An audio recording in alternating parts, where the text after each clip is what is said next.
Bismillahirrahmanirrahim. Ikhwan akhwati fillah. Assalamualaikum warahmatullahi wabarakatuh. Waalaikumsalam warahmatullahi wabarakatuh. Innal hamdalillah nahmaduhu wa nasta'inuhu wa nastaghfiruhu wa nastahdihi wa na'udzu billahi min syururi anfusina wa min sayyiati a'malina may yahdihillahu fala mudilla lahu wa may yudlil fala hadiyalah.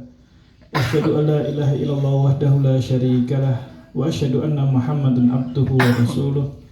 Allahumma shalli ala Muhammad wa ala alihi wa ashabihi ajma'in. Amma ba'd. Ikhwati fillah, tibtum wa taba sa'ikum wa mamsyakum wa tabawwa'tum minal jannati manzila.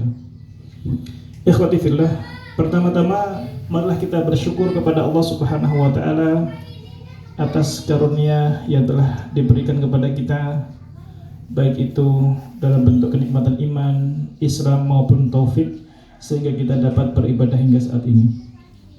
Salawat dan salam marilah sama-sama kita junjungkan kepada Nabi besar Muhammad sallallahu alaihi wasallam yang telah mengentaskan umat manusia dari zaman kegelapan menuju zaman yang penuh dengan cahaya iman dan Islam. Ikhwan akhwati fillah, tidak lupa kami mengajak hadirin semuanya untuk sama-sama memperbaiki niat, sehingga waktu yang kita belanjakan pada pagi hari ini benar-benar bernilai ibadah di sisi Allah Subhanahu wa taala.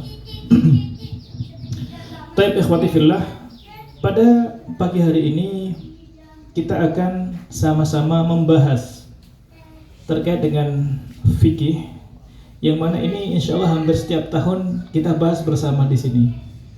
Karena kebetulan akhir bulan ini insya Allah ada salah satu di antara ibadah yang sangat dianjurkan di dalam Islam, hukumnya adalah sunnah muakkadah, yaitu kurban.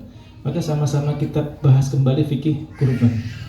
Ya, meskipun Bapak Ibu berkali-kali telah mendapatkan materi fikih kurban, baik itu bersama kami ataupun bersama yang lainnya.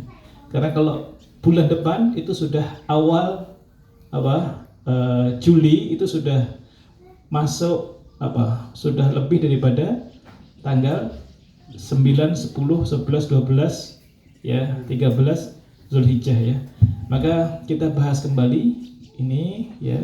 Nanti kita tidak perpanjang dalam materi karena saya berkali-kali menyampaikan hal itu di sini dan tentunya yang lainnya juga sama. Maka nanti mungkin lebih pada tanya jawab ya. Kalau memang ada tanya jawab itu supaya kita lebih memahami mendalam tentang fikih kurban ini. Nah, sebelum itu kita sampaikan kabar gembira kepada semua jamaah kajian ya kita ini, bahwa jamaah kita yang ikut arisan umrah ya, insyaallah akan berangkat tahun 2025. Jadi insyaallah 2 tahun lagi Pak Kastanto bersama berapa rombongan Pak? 7? 67. Masya Allah 7 rombongan. Jadi dari pertemuan ini ya, Masya Allah, kita nanti akan bertemu di Masjidil Haram juga dan Masjid Nabawi. Mudah-mudahan kita akan sama-sama bertemu di surganya Allah Subhanahu wa taala. Nanti yang lain mudah-mudahan bisa sama-sama pergi ke sana, menyusul lah nanti ya. Yang satu berangkat dulu memancing yang lain, oh ternyata di sana seperti ini. Nah, nanti bisa deh. Ikhwati fillah, pada pagi hari ini seperti yang kami sampaikan, kita akan membahas tentang udhiyah ya, kurban. Nah, dalam bahasa Arab, kurban itu adalah al-udhiyah. Apa arti udhiyah? Udhiyah itu dari sisi bahasa itu artinya adalah nama untuk sesuatu yang dikurbankan. Ya. Sesuatu yang dikurbankan itu adalah al-udhiyah. Jamaknya adhahi. Nah, adapun dari sisi syar'i, kurban atau udhiyah adalah menyembelih hewan tertentu dengan niat qurbat, dengan niat mendekatkan diri kepada Allah di waktu tertentu. Jadi kurban itu adalah menyembelih hewan tertentu dengan niat qurbat, dengan niat takarrub kepada Allah Subhanahu wa taala di waktu tertentu. Atau kurban itu juga bisa diartikan sebagai penyembelihan hewan dengan niat takarub kepada Allah Subhanahu wa taala di hari-hari nahar. Jadi di sini ya, hewan yang disembelih adalah hewan tertentu, bukan semua hewan boleh disembelih sebagai kurban. Artinya dalam artian terminologi syar'i. Kemudian waktu penyembelihan hewan tertentu tersebut juga di waktu-waktu yang telah ditetapkan oleh Allah Subhanahu wa taala dan Rasulnya, telah ditetapkan oleh syarak. Nah, terkait dengan kurban ini, kurban adalah merupakan ibadah yang disyariatkan di dalam Islam. Disyariatkan kurban itu berdasar pada firman Allah Subhanahu wa taala, juga berdasar pada hadis Rasulullah Shallallahu alaihi wasallam, dan juga disyariatkan berdasar pada ijma. Nah, kurban ini juga disyariatkan pada tahun kedua Hijriah. Jadi di tahun kedua Hijriah itu ada disyariatkannya untuk apa? Berpuasa di bulan Ramadan, dan juga disyariatkan zakat fitrah. Di dalam tahun 2 Hijriah ini juga disyariatkan udhiyah, kurban tersebut. Nah, di dalam Al-Qur'an Allah Subhanahu wa taala menyatakan fasholli lirabbika wanhar. Di dalam surat Al-Kautsar ayat 2. Jadi perintah wanhar, salatlah ya kepada Allah ya, dan berkurbanlah.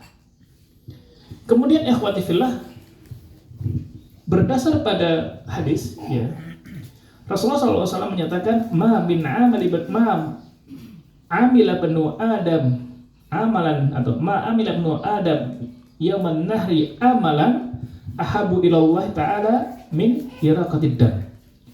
Jadi tidak ada amal yang dilakukan oleh anak Adam di hari nahar ya, yang lebih Allah cintai dari apa?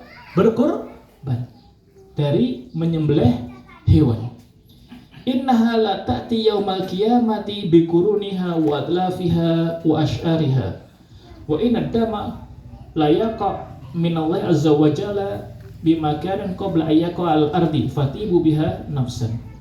Masya Allah. Jadi amal yang paling Allah cintai di hari nahar itu adalah kurban.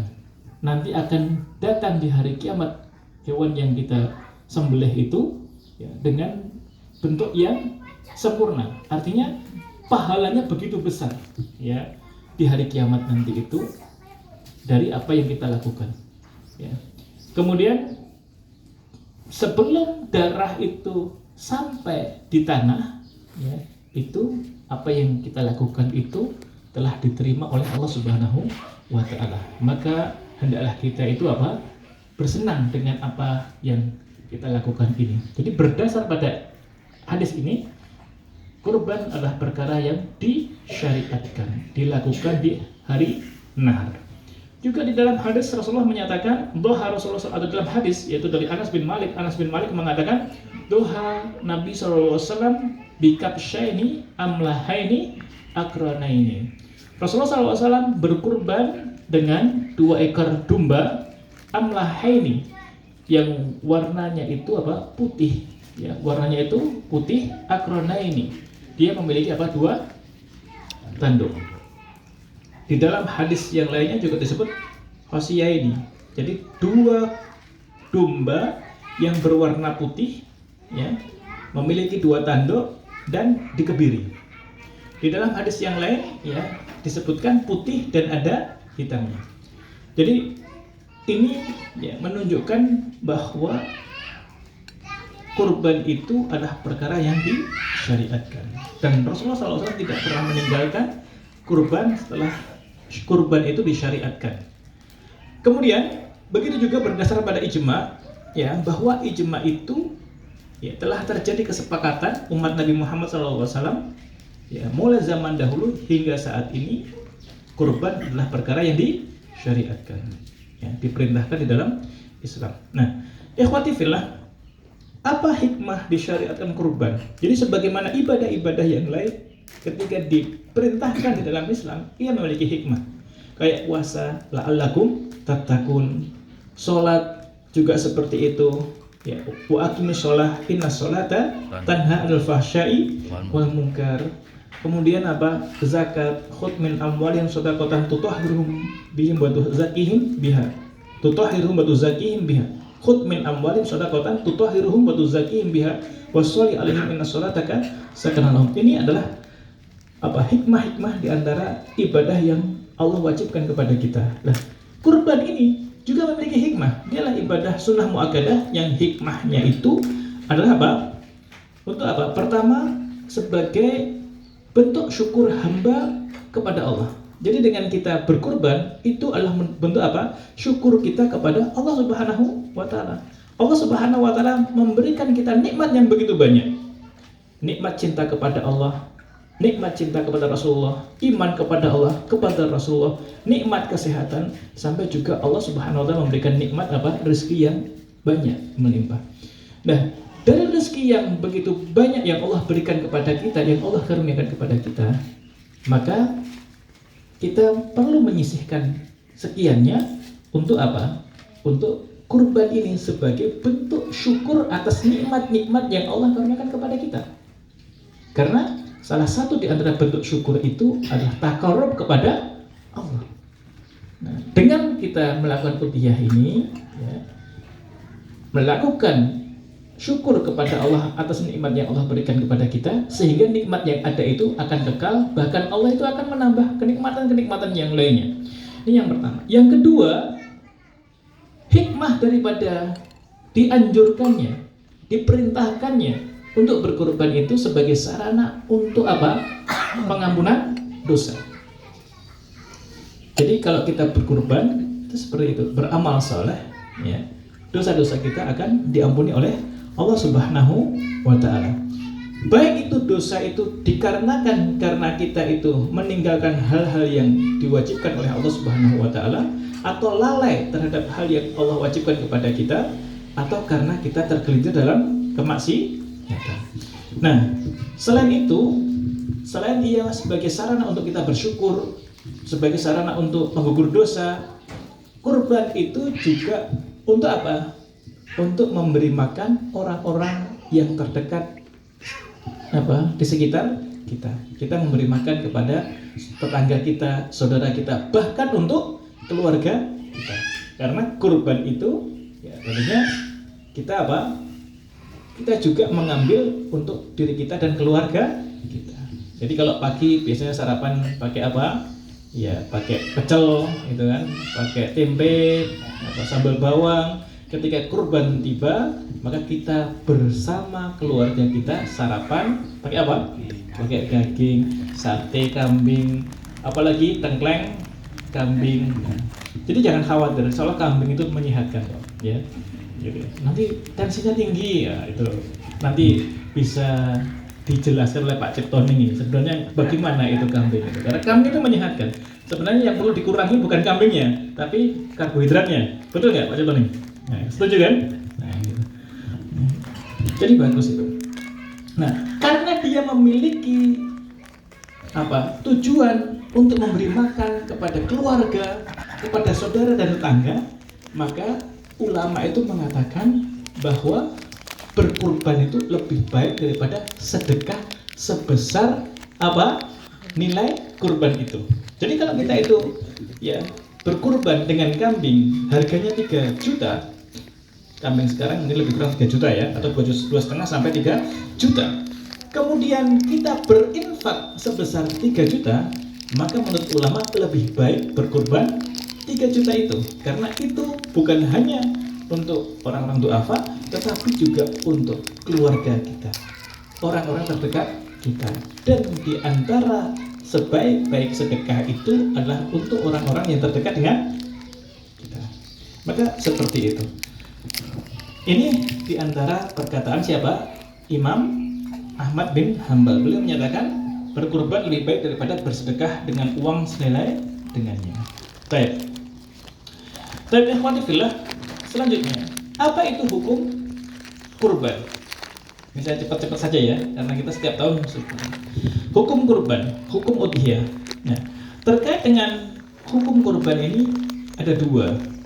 Ya, artinya para ulama itu berbeda pendapat dalam hukum kurban. Ada yang menyatakan bahwa kurban itu hukumnya adalah wajib setiap tahun bagi orang yang mukim. Orang yang mampu, dia mukim, dia wajib berkurban. Ini siapa? Imam Abu Hanifah. Berdasar pada hadis Rasulullah SAW, man wajada minkum sa'atan falam yudhahi fala yaqrabana musallana. Barang siapa yang mendapatkan kelapangan, kemudian dia tidak berkurban, maka janganlah ia mendekati tempat sholat kami. Suatu amalan ketika tidak dilakukan mendapatkan ancaman yang besar seperti ini, jangan kalian mendekati sholat atau jangan kalian mendekati tempat sholat kami. Ini kan ancaman yang luar biasa. Siapa yang mendapatkan kelonggaran tapi dia meninggalkan kurban, meninggalkan suatu amalan, yaitu kurban tadi, maka janganlah mendekati musolaku ini, tempat sholatku ini. Ini menunjukkan bahwa perkara yang ditinggalkan tadi itu adalah wajib. Karena kalau dia itu tidak wajib, nggak mungkin mendapatkan ancaman seperti ini dari Rasulullah. Maka Abu Hanifah menyatakan bahwa kurban itu bagi orang yang mendapatkan kelonggaran, dia mungkin hukumnya wajib. Ini menurut Abu Hanifah. Tetapi jumhur ulama, yaitu Imam Malik, Imam Syafi'i, dan Imam Ahmad bin Hanbal menyatakan bahwa kurban itu hukumnya sunnah. Ya, karena Rasulullah SAW tidak pernah meninggalkan setelah disyariatkan kurban sampai Rasulullah SAW wafat, maka hukumnya menjadi sunnah muakkadah. Rasulullah SAW tidak pernah meninggalkan, dan Rasulullah SAW itu menganjurkan, memberi penekanan kepada para sahabat, para umatnya yang mendapatkan kelonggaran untuk tidak meninggalkannya. Maka hukumnya adalah sunnah muakkadah. Baik. Dan hal ini ya juga diterangkan berdasar pada hadis ya, bahwa hukumnya tidak wajib tetapi sunnah. Rasulullah menyatakan ya, idza ra'aitum hilala dzulhijjah wa arada ahadukum ayudhi falyumsik an sya'rihi wa adfarihi. Barang siapa yang melihat anak bulan Dzulhijjah, barang siapa yang melihat anak bulan Dzulhijjah dan kalian ingin berkurban, maka jangan memotong rambut dan jangan memotong kuku. Jadi perintah untuk berkurban itu disandarkan kepada keinginan. Ya. Maka kalau kalian hendaklah kalian tidak memotong rambut dan kuku. Jadi perintah itu disandarkan kepada keinginan dan kehendak, maka ini menunjukkan sesuatu yang hukumnya tidak wajib. Kalau kalian tidak ingin, tidak ada, ya nggak apa-apa kan itu. Oleh karena itu, ya hukum berkurban menurut jumhur ulama, Imam Syafi'i, Imam Malik, dan Imam Ahmad adalah apa? Sunnah muakkadah. Nah, ikhwati fillah, ada hadis yang ini juga dijadikan sebagai dalil, tetapi mohon maaf, hadis ini lemah. Ya, kalau mau menyatakan hukumnya itu adalah sunnah muakkadah, maka cukup dengan hadis yang tadi. Tapi ini ingin saya sampaikan karena ini sering disampaikan oleh beberapa di antara kita sebagai dalil bahwa ia itu adalah sunnah. Ya, padahal hadis ini adalah lemah derajatnya, yaitu salatun hunna alayya faraid wa hunna lakum tatawu. Ada 3 perkara yang ia itu wajib bagiku, tetapi bagi kalian hukumnya sunnah, yaitu apa? Al-witru wan nahr wa sholatu duha, yaitu witir, kemudian kurban dan sholat duha. Ya. Ini hadis ini lemah derajatnya karena Rasulullah SAW beberapa riwayat menyebutkan beliau meninggalkan sholat duha. Oleh karena itu hadis ini lemah ya. Kalau mau mengambil dalil bahwa kurban itu hukumnya adalah sunnah, maka hadis yang sebelumnya. Cuma ini saya sampaikan karena kita membacanya atau mendengar di antara kita itu membacakan hadis ini sebagai dalil kurban itu hukumnya sunnah, tapi ini adalah lemah hadisnya ya, tidak bisa dijadikan sebagai landasan hukum dalam syariah. Baik. Kita pernah mendengar bahwa Abu Bakar dan Umar itu pernah tidak berkurban. Karena apa? Khawatir umat Nabi Muhammad itu memahami bahwa kurban hukumnya wajib, maka mereka berdua itu pernah tidak berkurban. Gitu ya. Masya Allah. Dan kita bisa melihat dalam sirah itu beberapa sahabat itu ketika Idul Adha itu tiba, Ayamun Nahar itu datang, mereka yang tidak memiliki kemampuan untuk berkurban, mereka apa? Mereka itu menyembelih apa? Ayam. Ya. Tapi jangan menganggap bahwa itu bisa dianggap sebagai kurban. Ketika kita itu menyembelih ayam, itu semangat kita itu adalah semangat untuk kurban, meskipun itu tidak disebut sebagai kurban. Jadi ketika orang-orang pada menyembelih, Bismillah, saya menyembelih ayam. Mudah-mudahan tahun depan saya menyembelih kambing. Ya. Bismillah, saya tahun ini menyembelih kambing. Mudah-mudahan tahun depan menyembelih sapi. Tapi sapi untuk seorang diri, jangan sapi untuk bertujuan itu kan. Ya.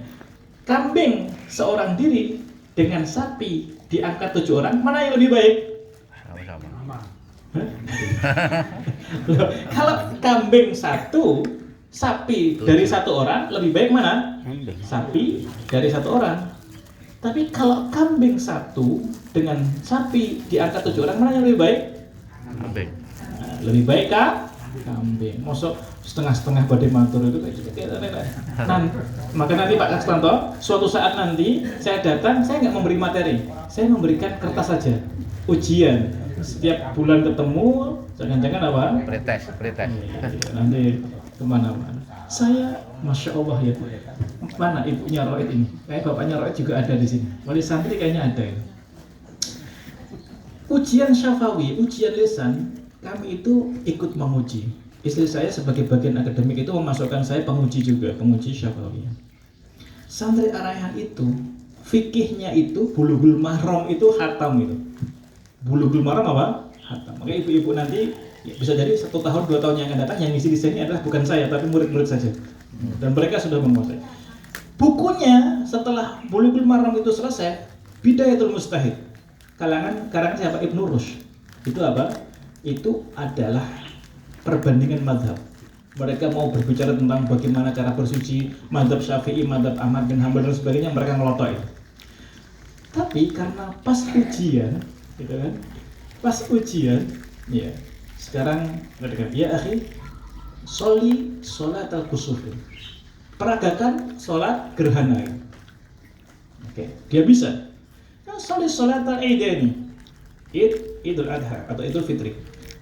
Praktekkan sholat hari raya, baik itu Idul Fitri ataupun Idul Adha, salah satu. Saking gugupnya itu kan, Allahu Akbar, usolli sunnat. Jadi setelah takbiratul ihram baru niat, karena setiap kali sholat niatnya dalam hati gitu kan, tapi ketika dia harus praktekkan nggak bisa seperti itu. Artinya orang yang menguasai kitab fikih saja ketika ujian seperti itu, apalagi nanti kalau Pak Asanto itu mendapat.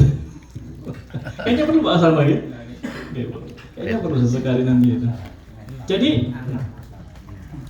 ngoten nggih, Pak Cipto nih ya, kambing dengan sapi kalau masing-masing diangkat oleh 1 orang atau seorang itu kurban kambing dan seorang itu kurban sapi, tentunya yang lebih banyak dagingnya lebih baik.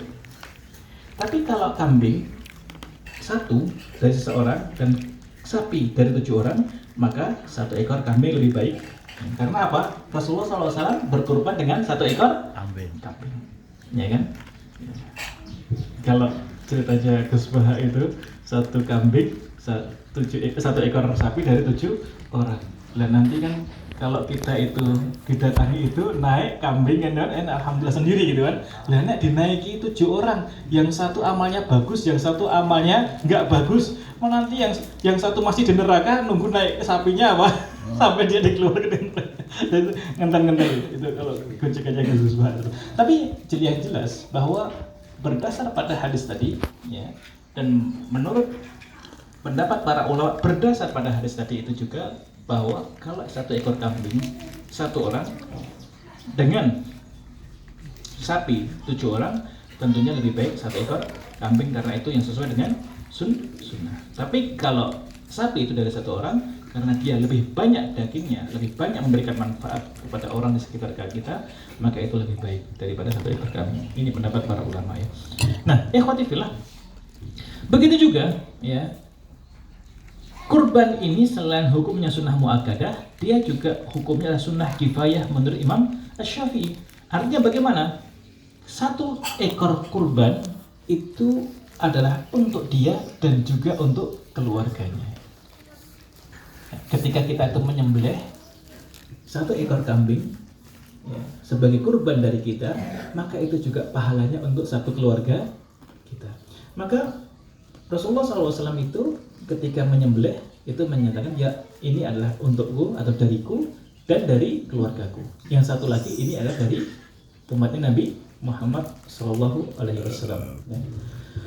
Di dalam hadis juga Rasulullah menyatakan, ayun nas ala kulli ahli baitin fi kulli amin udhiyah.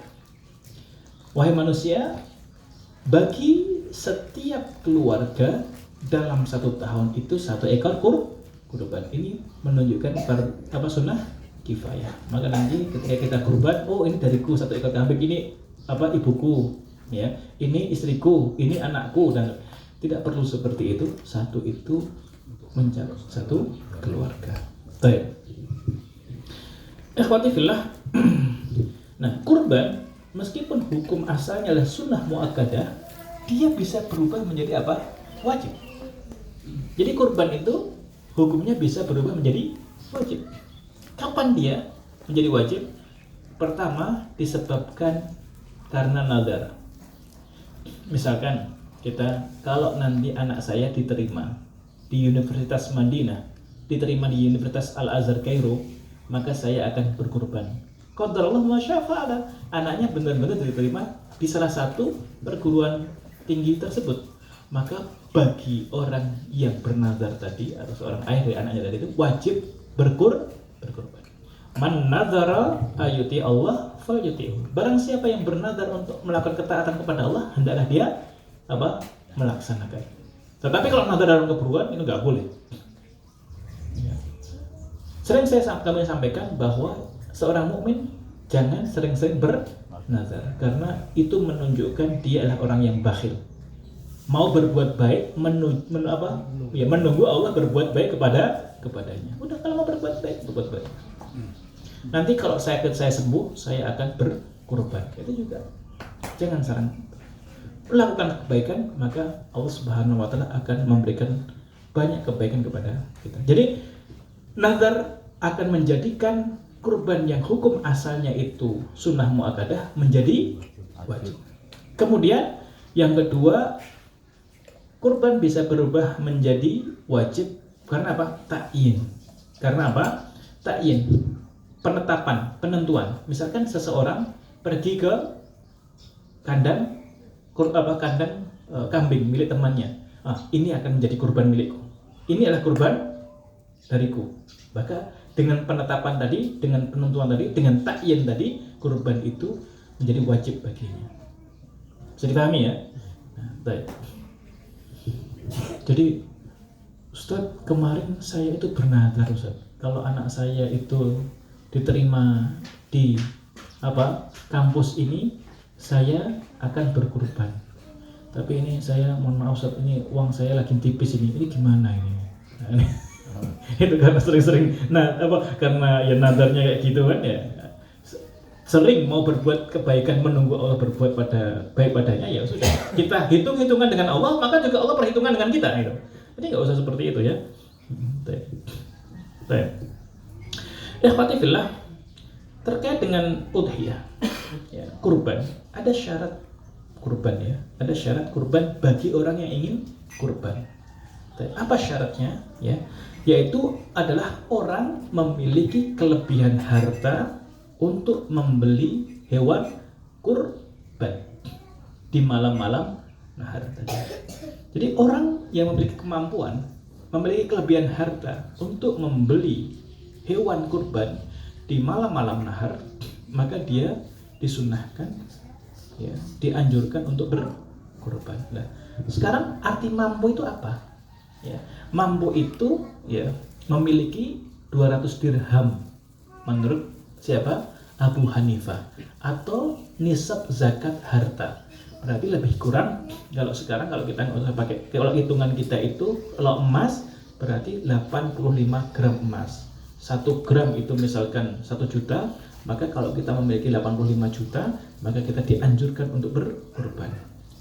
Seperti itu. Nah, kalau Imam Malik itu menyatakan bahwa orang itu dianggap mampu untuk berkorban, ya, apabila dia memiliki uang yang uang untuk dapat membeli hewan kurban dan ada kelebihan untuk keperluan keluarganya di malam-malam nahar tadi.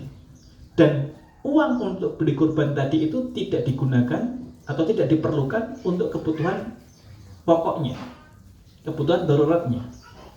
Jadi orang memiliki uang misalkan sebesar 5 juta, maka itu kan cukup untuk membeli hewan kurban, kambing 3 juta, dan cukup untuk memenuhi kebutuhan keluarganya dalam malam-malam nahar tadi.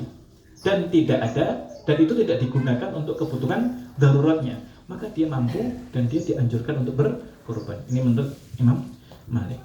Nah, kalau Imam Syafi'i itu seperti itu, ya seperti syarat orang memiliki zakat, orang mengeluarkan zakat fitrah.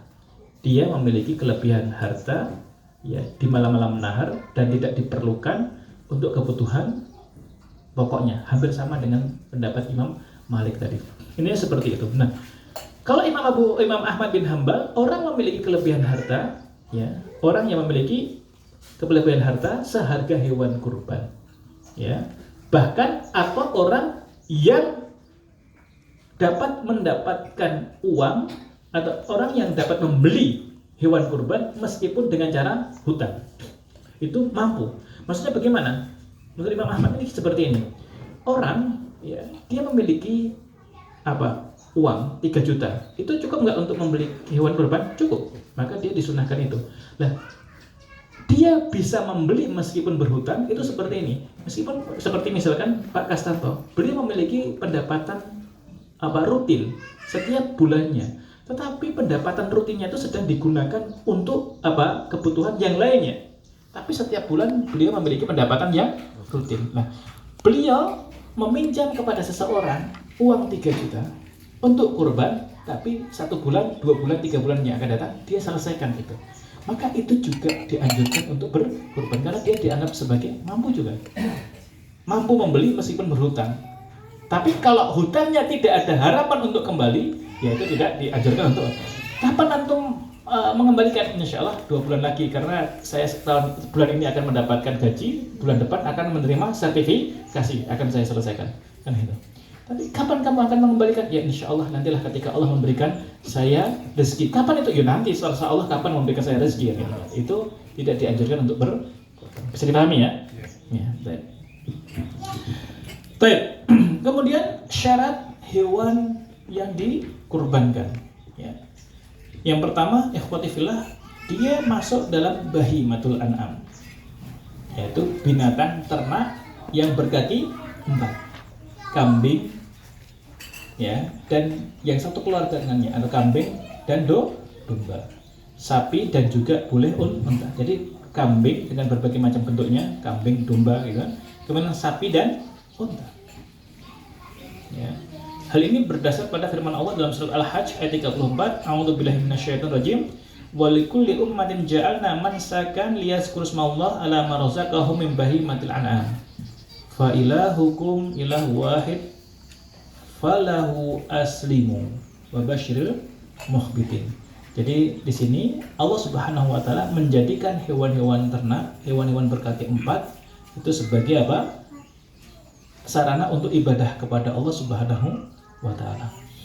Kemudian berdasar pada hadis Rasulullah SAW, ya, berdasar pada hadis, ya, Jabir bin Abdullah menyatakan, ya, naharna ma'a Rasulullah SAW al-Hudaybiyah al-budnah an sab'atin wal baqarah an sab'ah. Kami berkurban bersama Rasulullah SAW di tahun Hudaybiyah, ya, di tahun perjanjian Hudaybiyah, unta 7 orang dan sapi 7 orang. Ya.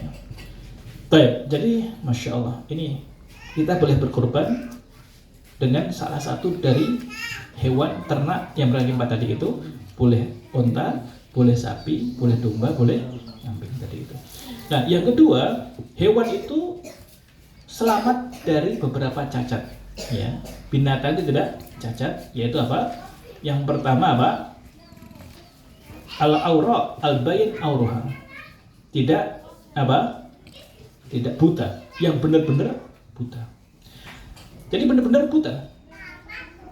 Tapi kalau matanya itu masih bisa melihat, meskipun ada penyakit di matanya, boleh nggak untuk kurban? Tidak mengapa. Atau misalkan sakitnya mata itu karena apa? Karena satu kejadian, karena apa? Ya kejadian yang baru terjadi. Misalkan kambing dibawa ke tempat penyembelihan, kemudian misalkan matanya itu terkena apa sesuatu itu, apa kayu atau apa, sakit dia. Boleh nggak dikurbankan? Tidak mengapa. Karena sakitnya itu bukan sakit bawaan sebelumnya, dia karena suatu kondisi, yaitu tadi itu ketika itu seperti itu. Kemudian al-marid al-bayan marad, yang sakit benar-benar sakit, jelas sakitnya, jelas penyakitnya. Misalkan kayak seperti apa yang membahayakan, misalkan kemarin apa ada kejadian apa sebelumnya itu penyakit mulut dan kuku, atau yang sekarang mungkin apa lepto. Kenapa itu tidak diperbolehkan? Karena itu berdampak pada daging hewan tersebut. Ya, berdampak pada daging hewan. Karena kita itu dianjurkan kurban dalam apa bentuk hewan yang baik. Ya. Kemudian al-arja, al-bayin delon. Jadi apa namanya pincang, ya, pincang. Misalkan berkaki 3 benar-benar pincang, itu juga seperti itu, juga akan memiliki dampak pada dagingnya. Tapi kalau hewan itu ya pincang karena diturunkan dari truk sebelum disembelih, maka itu tidak mengapa. Kan sering terjadi itu kemarin terjadi kejadian itu. Nah itu boleh nggak? Tidak ada masalah. Yang nggak boleh itu kalau itu adalah bawaannya. Begitu juga hewan yang kurus, ya, sampai ya sumsumnya tidak baik itu nggak boleh juga. Ya, itu juga taksir filahnya, memiliki dampak pada dagingnya. Nah seperti itu. Jadi binatang itu adalah binatang berkaki 4, ternak, ya, dan tidak memiliki apa penyakit-penyakit tadi, dan syarat selanjutnya disembelih di waktunya. Berkaki 4 dan ternak. Kalau nemu ya di hutan hewan apa liar, hewan itu tidak boleh disembelih. Ya, kemudian disembelih di waktunya. Kalau disembelih sebelum sholat Idul Adha, maka enggak boleh. Awalu ma nabda'u bihi fi yaumina hadza an-nusoliyah. Tsumma narji summa nanhar, kan seperti itu. Nah, ikhwati fillah, untuk selanjutnya sunnah-sunnah udhiyah, ya, saya kira tidak perlu kami perpanjang tentang sunnah-sunnah udhiyah ini, ya. Cuma ingin kami sampaikan terkait dengan waktu pemotongan. Ya, waktu pemotongan itu berdasar pada hadis yang kami baca tadi, inna awwala ma nabda'u bihi fi yaumina hadza an-nusoliyah tsumma narji tsumma nanhar. Faman fa'ala dzalika faqad asaba sunnatana. Wa man dzabaha qabla shalah fa innama iyalah muqaddamaha li ahli falaysa minan nusuki fi syai'. Pertama yang kita lakukan di hari ini adalah sholat, ya. Kemudian pulang, ya, makan dulu, minum dulu, karena di Idul Adha ini disunahkan sholat itu tidak makan dan minum dulu. Kalau Idul Fitri makan dan minum dulu. Nah, setelah sholat selesai, pulang, makan, minum, kemudian baru berkurban, menyembelih kurban. Barang siapa yang melakukan seperti ini, maka dia sesuai dengan sunnah kami. Tapi barang siapa yang menyembelih sebelum sholat, ya, maka itu adalah apa? Daging yang dipersembahkan untuk keluarganya, tidak ada nilai ibadah sedikit pun. Bisa dipahami? Nah, maka nanti sembelihnya setelah sholat Idul Adha. Baik. Pembagian daging pembagian daging kurban. Pembagian daging kurban ini untuk siapa saja? Ya. Pernah kita sampaikan ya bahwa ya Rasulullah SAW dahulu di awal-awal disyariatkannya kurban itu ketika itu ada beberapa golongan kaum muslimin yang ketika itu mengalami kekurangan makanan. Maka ketika itu Rasulullah SAW itu meminta itu untuk dibagikan dan tidak boleh disimpan. Nah, kemudian setelah kaum muslimin itu mendapatkan kebaikan, rezeki yang melimpah dari Allah Subhanahu wa taala, maka Rasulullah mengatakan fakulu wa atimu wa adakhiru. Makanlah, berikanlah kepada orang lain dan simpanlah. Maka cara membaginya itu sepertiga untuk kita dan keluarga kita dimakan ketika itu, sepertiganya dibagi-bagikan dan sepertiganya disimpan. Kita simpan nggak apa-apa. Oh, dia kurban, masa disimpan? Oh, dia kurban kok makan sendiri? Boleh nggak itu? Nggak apa-apa. Kamu yang ngomong ini yang sudah nggak kurban, bisanya kan gitu kan, bisanya gitu. Itu nggak tahu fikihnya kan gitu. Jadi tidak mengapa. Itulah sunnah. Nah, yang paling baik itu seperti itu. Sepertiga kita makan, sepertiga kita bagikan, sepertiga kita simpan. Tapi kalau kita itu mengambil sepertiganya, kemudian yang 2/3-nya kita sedekahkan, kita bagi-bagikan kepada orang di sekitar kita, boleh tidak? Tidak mengapa, boleh. Atau bahkan misalkan, alhamdulillah di rumah masih ada banyak ini, kita ngambil 1/4 saja, sedikit aja, nggak ada masalah juga. Ya. Dan ini boleh dibagikan kepada tetangga-tetangga kita, orang-orang terdekat kita, baik mereka yang kaya maupun yang miskin. Berbeda dengan zakat fitrah, berbeda dengan zakat mal, ada golongan tertentu yang mereka. Tapi kalau kurban ini boleh siapa saja, baik dia itu kaya ataupun miskin, bahkan muslim ataupun non muslim. Tapi kalau zakat fitrah itu harus muslim yang menerimanya. Bisa dipahami? Ya, ini santai saja nggak apa ya, kita nggak usah inilah. Saya kira ini ya mengingat apa yang pernah kita pelajari bersama, nanti kita perdalam pada tanya jawab ya. Boleh ya? Masih ada waktu, saya kira tidak perlu kami nanti dibuka catatannya, pasti banyak lebih lengkap yang sebelumnya, insyaallah. Gitu ya Pak Capaning ya. Aku lupa lihat. Assalamualaikum warahmatullahi wabarakatuh.